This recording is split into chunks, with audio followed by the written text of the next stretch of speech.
More weight, greater complexity, even more systems and modes. This is the new McLaren Artura, and its press pack runs to 34 pages, most of which requires an engineering degree to understand fully. But all we really want to know is it still fun? We don't ask for much, you know.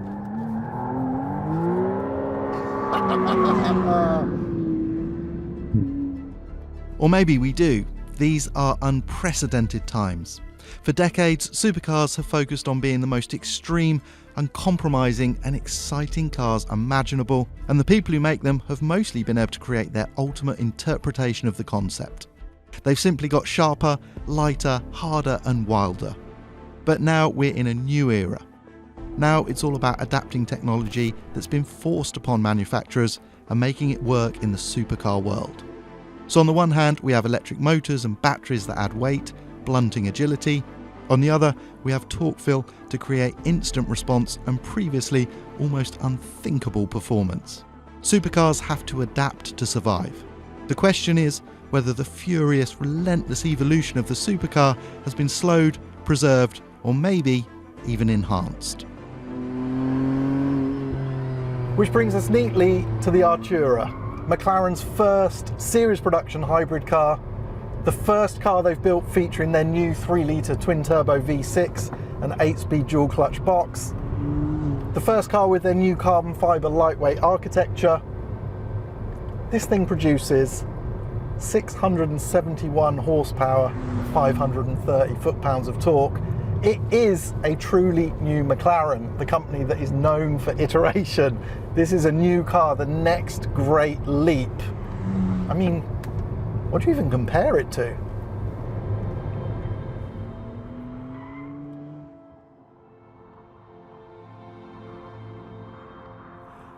I promise you we will get back to Spain, but first we're here in Italy, mostly because I love Italy and it's a gorgeous summer's day, but also because if you hang around in the hills of Modena long enough, magic things tend to happen.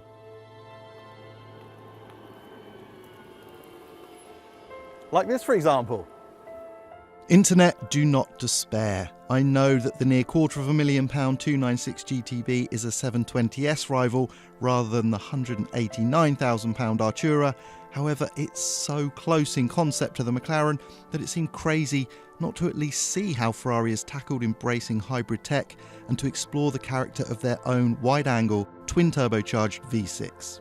This is not a full review nor a full comparison, but a momentary detour and some context. So calm down, YouTube commenters. Everything will be fine.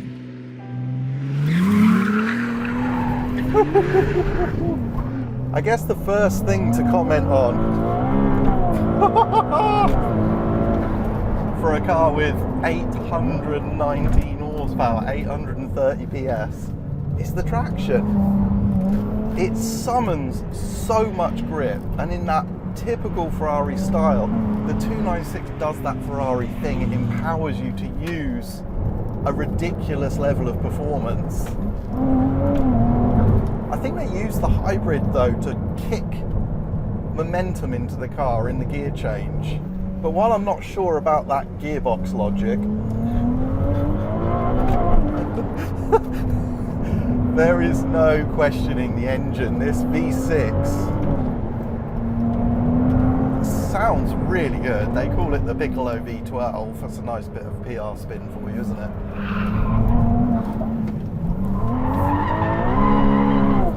It's a hell of a benchmark, and it's fun. Ferrari have got a handle on this thing.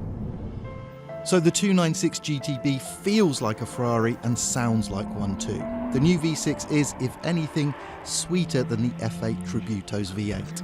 You do, however, sense its weight in braking zones, and this could be a crucial area for the Artura to exploit. Thanks to obsessive lightweighting, it's around the same weight with fluids and 90% full of fuel as the Ferrari is bone dry. That is a hell of an achievement. But I want to talk about this car in its own right, in comparison to the McLarens that have gone before, and to examine whether it really does use hybrid to enhance the driving experience or whether it is a compromise.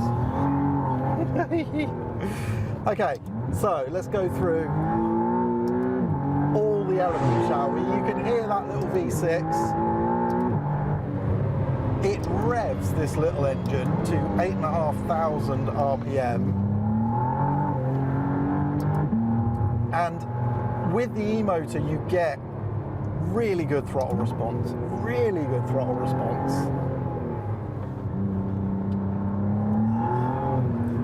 And with that comes the excitement and the adjustability that I want from a supercar anyway. But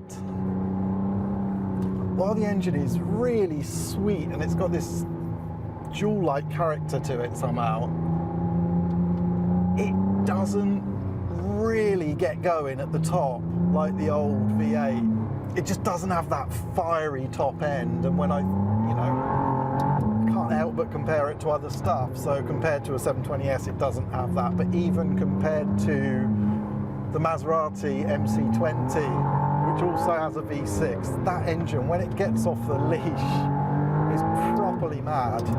This thing feels just a little bit mannered.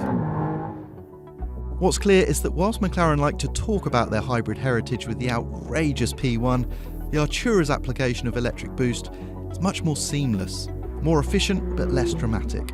It enhances the precise V6, but you'd barely know it was there. Okay, 8-speed box, very, very good. And what I like is that they do use some of the electrical power to fill in any torque interruption, but they don't give you that surge that I talked about in the 296, which I don't like. I get it gives you probably a little bit more acceleration, but it doesn't feel natural. They talked this morning about deliberately having familiarity in this car, and there are some really strong McLaren trademarks, I guess. The driving position is fantastic. The view out is so good. They get that so much better than anyone else. The brake pedal, the way it's perfectly positioned for left foot braking, some people find that annoying. They feel like they're being chided for not left foot braking. But I love it. I'm not always a left foot braker, but in McLaren's it feels so natural. So there's a lot of DNA from the other cars. But having said that, what struck me immediately is that the car does feel different. It feels like a generational leap on, and it's little stuff like it still has hydraulic steering, but it's an all-new system, and it feels better located. It doesn't writhe in your hands like a 720S, for example, 600 LT, but the feedback is really, really good. And it just makes the car feel a little calmer. And I think that's the whole point of this car. The ride, McLaren's always ride really well. This rides more quietly. There's less noise from the suspension. Yeah, there's this sense of refinement that maybe you didn't get with some of the older cars. What that does mean, it doesn't feel quite as light. It doesn't have quite that same instantaneous feel.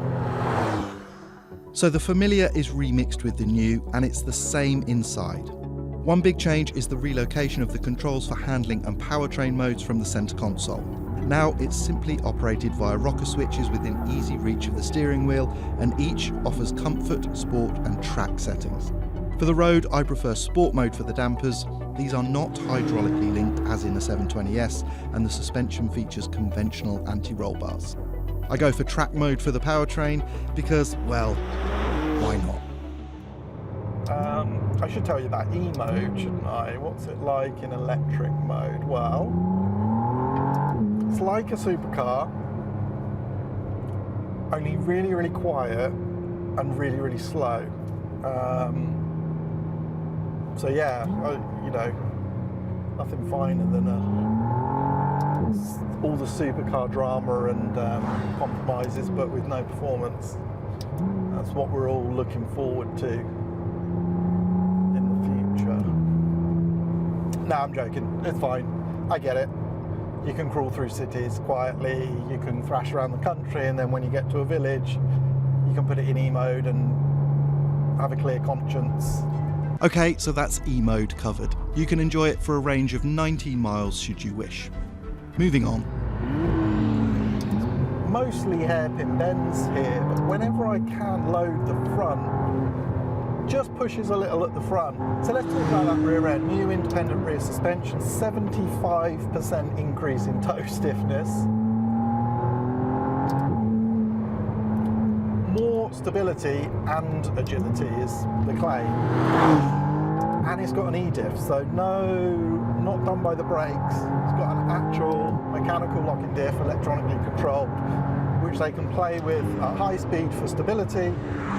And when you're playing on these corners, it will lock up aggressively so that you can slide the car. And when you're going quick, you are busy in this thing.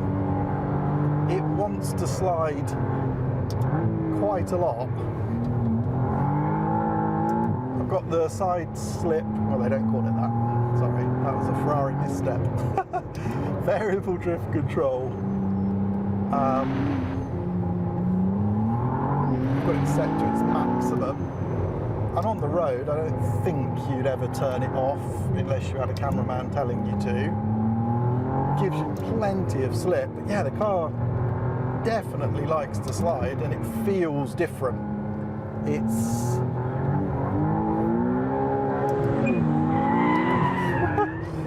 a different feel to the old car that had this very flat feel the way the car would slide. This is a bit more conventional, I guess. I'm trying to describe it. Previously, McLaren's have been absolutely tuned into the surface. You get it through the steering, you get it through the slight coarseness that you get through the carbon tub, and it gives you this incredible impression of the road you're going on. Which sounds weird, but that really helps inform the way you drive the car. This, like I said, feels a generational leap on. You feel just a tiny bit more isolated. It's still exciting. It goes hard. It lacks the unhinged quality that you would get from a previous gen McLaren, or a current one if you're talking 720S or 765.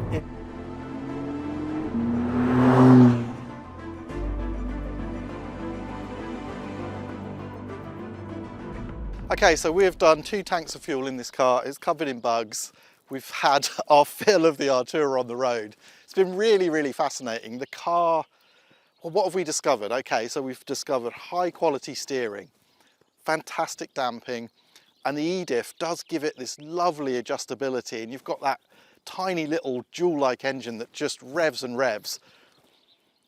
There's so much to like, but I don't know why, but there's something slightly missing. It feels like the car's just reined in a little bit. Some of that intensity of the old cars has just been dialed back a bit, and that raw, sort of grainy feedback. However, we're heading to the track. Ascari Race Resort is nearby, and I'm hoping we can just feel the car unleash the potential that is clearly in this new platform. So yeah, let's get to the track. Let's turn everything off, and let's hope that the Artura can deliver. There's this latent potential within it. Let's see if on the track it really starts to deliver. The track cars are fitted with 4-point harnesses and more aggressive tyres, Pirelli P0 Corsas, and things look very good very quickly. Immediately the car feels pointier and a bit more aggressive, but still that diff gives so much adjustability. It all tends to want to oversteer rather than understeer. Just a bit of entry understeer, but as soon as you can get on the power, yes, the balance is good. And the Artura finds the fun. It's in here. just a bit of push, but hardly any, and then you can just commit. And that E-diff finds really, really good traction, but it does allow plenty of oversteer. That's 100 mile an hour, just about.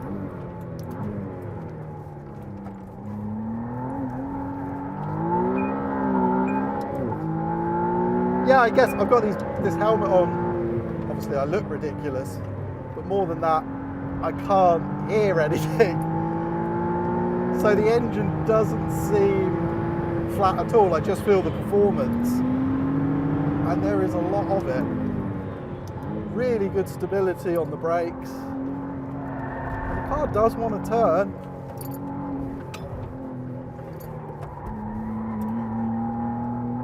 You can just, when you get on the power, it starts to really claw itself out, which is lovely. Yeah, it sort of finds the fun. And some of the things on the road, like the gears are quite long for the road, for example. Just a bit of understeer through there. The gears are quite long for the road. It's got 8 gears, but it does get on for 80 miles an hour a second, which seems ridiculous. On the track, it doesn't matter. There's so much performance, so much torque.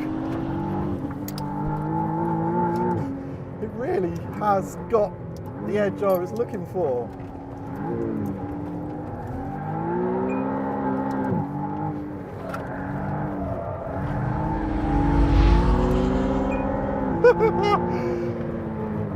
Yeah, they've actually got something really good under here. The Artura reveals itself so much more on track. How ironic that the car I'd said feels too sensible at times on the road finds a level of agility and aggression at the limit. It bodes well for the future, but it's a shame that the underlying talent requires such commitment to reveal in full. In short, it needs to be more fun more often. This is one area where the characterful 296 GTB has a clear advantage. McLaren say this is meant to be a car with true breadth, but it shouldn't be at the expense of accessible thrills.